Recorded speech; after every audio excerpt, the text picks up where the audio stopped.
درس التكاثر في الانسان اتشرح لك ازاي في الاعداديه؟ خلينا محترمين. لا الحمد لله في كل حاجه كنا عارفينها قبل كده يعني. بس انا كنت شاطر في الدرس ده.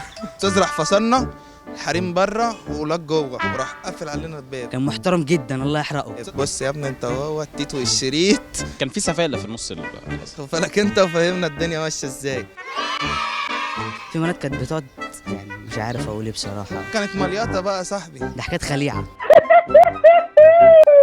الولاد بقى مع بنات بالدنيا حلوه. كان نفسي يبقى في عملي في المرحله دي. عايز تطبق ده عملي؟ مش انا بس، انا عايز اشوف الناس بتطبقها عملي.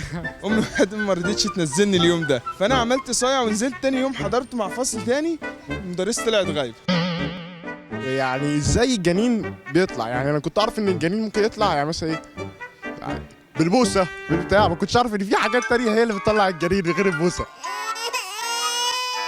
من ساعتها بقى قلت لازم انا اعرفه بنفسي، بدات ادخل على النت وبدا مشوار الانحراف. يعني بقيت من ساعه ما فهمته غير محترم الحمد لله، كان ابويا الحمد لله هو اللي شرحه لي. سنه ورحت كانوا معشميننا التكاثر التكاثر التكاثر، قلت بقى عايز اعرف المعلومات يعني حاجه كعلم بس، وطلع التكاثر في النباتات، ومن ساعتها وانا قررت ان انا مش هفكر في الموضوع ده تاني. بص بقى انت عايز تخلص القصه دي كلها، الزتونه خش على الموقع الازرق. الموقع الازرق يا عم بتاع المقاطع البلوتوث المتحركه دي، اللي هو بتاع الشباب ده. فيسبوك الموقع الازرق فيسبوك اللي جنبه.